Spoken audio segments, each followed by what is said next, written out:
for joining us today for this week's version of Village Voices. I'm here today with Sean Marquez, our village engineer, works in engineering services. And we're going to talk today a little bit about the various road projects we have going on in Orland Park. So Sean, why don't you tell me a little bit about some of the road projects that are going on right now? So right now, I guess the big one everyone knows about is 151st Street. It's a 2-lane road widening with a roundabout. We finished the road widening last year. This year right now we're working on the roundabout in multiple stages. We're approximately a little over halfway through. Looking good. Pretty happy with the progress so far. And I understand we're on time with the project, but we have a new development which may throw the project and other projects behind, in that we have a strike going on with the truckers. Is that correct? Yes. So the strike, they started on last Friday. Right now they came back to work, but there's still negotiations, so that could, that's up in the air. But it has slowed us down, so the contractor is behind a couple days. They're not really back full to work today as of Monday because of the strike, but hopefully in coming days they'll catch up and be back on the job. So we have the 151st Street project going on right now. How about any other projects that are going on either currently or in planning? Yeah, so we're wrapping up IDOT project at Southwest Highway, Brook Hill Drive and 179th Street. It's just punch list items now. That's, to-do list items, I guess you'd say. We're doing our walkthrough, getting those to IDOT. They got the signal turned on after a significant delay, and it's fully functioning now. And just so that everyone knows, that significant delay at the 179th and Southwest Highway, you're probably driving by that light for about, 7 months? We were driving by that light? About that time. It was essentially complete, except for one small detail. IDOT forgot to run electricity to the project. So you want to add anything to that, or is that pretty much what happened over there? It's pretty much nailed it. Okay. How about the other things that you handle are bike paths? So one of the things we saw the other day on the board floors, we talked about 4 bike path projects that are remaining to finish our bike path network. 2 of them are already engineered, and then 1 was approved at the last meeting for engineering, and then the other one is coming up, I think, tonight.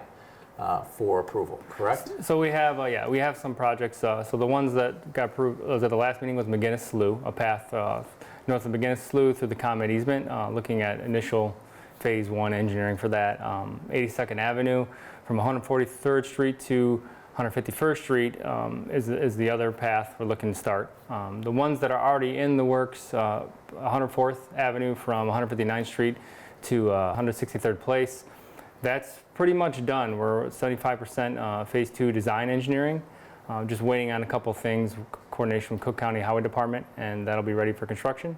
We recently got $1.3 million in grant funding from Illinois Transportation Enhancement Program, ITEP for short. So that's great news to cover a lot of the construction costs. And then we'll be looking for further funds from Cook County and other sources.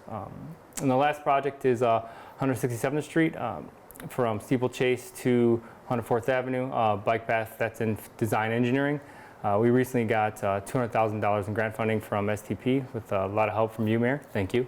With the leftover funding from the Southwest Conference of Mayors for this fiscal year. So that's progressing. We're working right now on negotiating with the consultant for that project. So just so everyone knows, those 4 bike path projects, the one on 104th Avenue is now funded. So next year we should see construction on that, which will connect 159th to the bike path, existing bike path on 163rd Place, and it runs all the way over to the grasslands.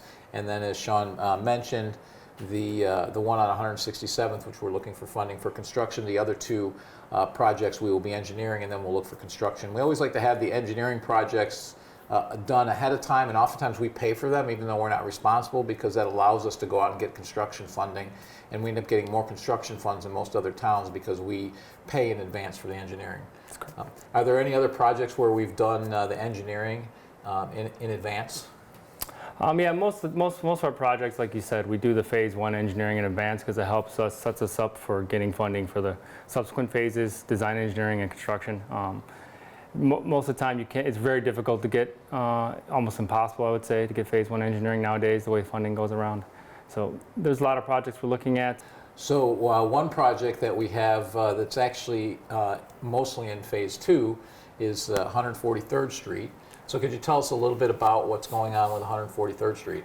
Oh, so that's, yeah, so we have two sections that the overall is from Will Cook to Southwest Highway, but there's a divider in the middle at Wolf Road. So Will Cook to Wolf Road is one section that's predominantly done design engineering. It's at a high level. And then from Wolf to Southwest Highway, that's the one that's, we're starting to wrap up the preliminary engineering and go into phase 2 engineering, hopefully the end of this year. That's the more difficult section.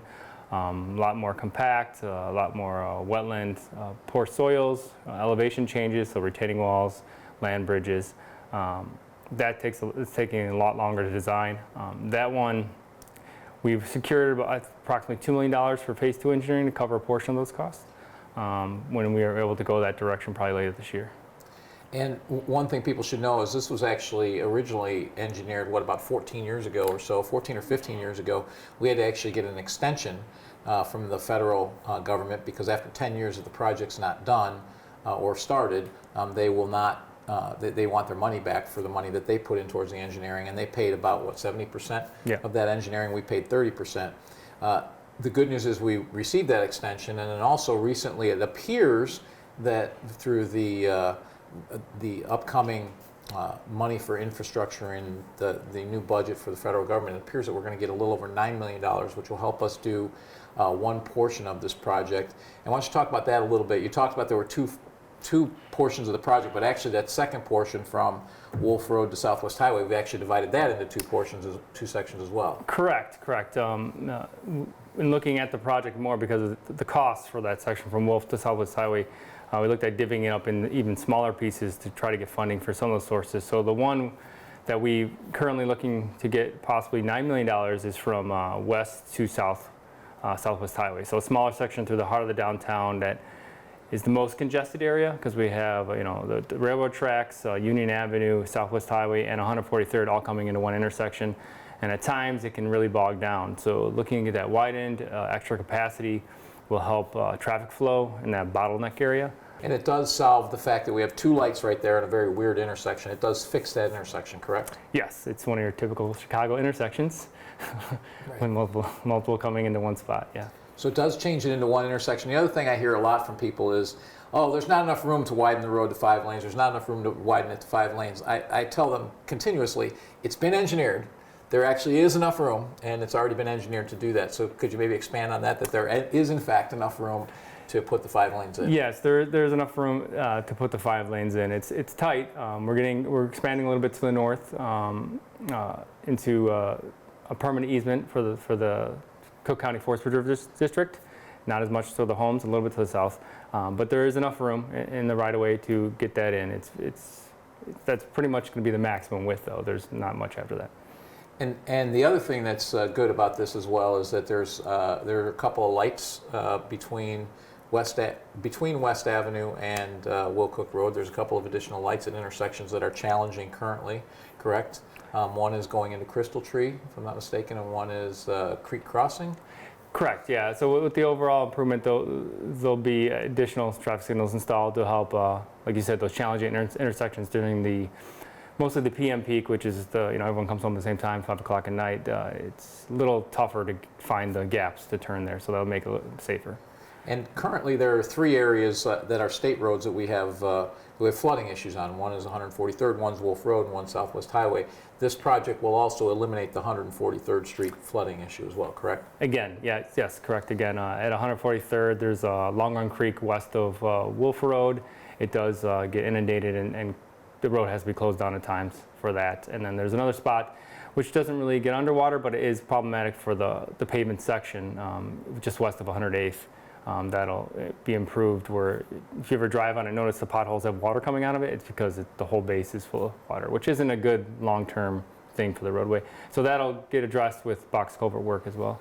And then speaking of the flooding issue, Southwest Highway, that section is funded to finish that section of the road and redo it and raise it, approximately 8 feet? Yes, IDOT is currently working on raising the profile of that road 8 feet and redoing the ditches along the side, make more capacity for the stormwater, essentially to drain the slough as it comes through there. Because all of our stormwater for that region comes into that area. And one of the things that people may not be familiar with, the last 2 years we had a lot of flooding in that area, more than normal. And it's because we had record rainfalls. But also what we found out is not only was it because of that, it was because IDOT had asked the Forest Preserve District to stop draining the slough. And so the slough was full, and then all those rains came, and then of course the water had to go somewhere, so then we got it all at once. So what we were able to do is we were able, through meeting with IDOT and Cook County, we were able to get them back to draining the slough in the fall, so that when those rains came last year, it wasn't as bad as the year before. And then this year, where we had less rains than normal, or at least the average rainfall, we really didn't have any issues. Yeah, correct. Yeah, you led that charge to work with the Forest Preserve to drain the slough down preemptively for the high rain season, so spring and fall, so we don't have these issues. And they were worried about the habitat, but we were able to find an equal ground to make that work. The good news is, because of what we've done with the slough, we don't appear to be having as imminent a problem as what we were before. Yes, I mean, even once that change came into place, the duration of the flooding, I mean, I believe one time episode before that, it was a month or 2 months. At the most, we've had 1 or 2 weeks, so it substantially helped the situation. Yeah. Okay, great. Is there anything else that we've got going on or have to look forward to in the coming years? Roadway-wise, we're still working hard on 143rd Street to get that funded. That's the main priority, because right now, to the west and to the east, everything is that 4-lane, 5-lane cross-section, and right now, this is the bottleneck. So that's pretty much our main focus. Going forward, there's conceptual projects in the works. I know IDOT's looking at various different things, Cook County, road resurfacings. So. And Cook County, as I understand it, they have a five-year plan came out, and there's a number of places where they're actually going to resurface our roads. So maybe if you could, the last thing is give people an update on kind of which roads those are. Yeah, so they're looking right now, so they have Wolf Road north of 143rd, so to 131st to 143rd, they're most likely going to resurface that. We're trying to coordinate a ditch regrading in an area we know have a problem in there right away, to help to have that remedied and drain better, to help some stormwater drainage over by 139th on the northeast corner there. Then we're also 108th Avenue is the big one, from 159th to 163rd. They're going to widen that road, 3 lanes, put a bike path, put a pretty big storm sewer in there to help with Marley Creek drainage over there. That's most likely a year, could possibly go next year or the following year. So. Yeah, and for those of you who live over by 108th Avenue and 159th, as I do, lived there since '05, and I think the intersection has been under construction every year, but this year and one other year since 2005. It's going to be under construction again starting next year, but it will widen the road, as Sean said, from 159th to 167th and connect the bike paths up. So that will all be good for that region. Well, Sean, I want to thank you for your time today. Thank you, Mayor. All right, thank you very much, and thank you all for watching us today. I appreciate it, and look forward to the next time next month.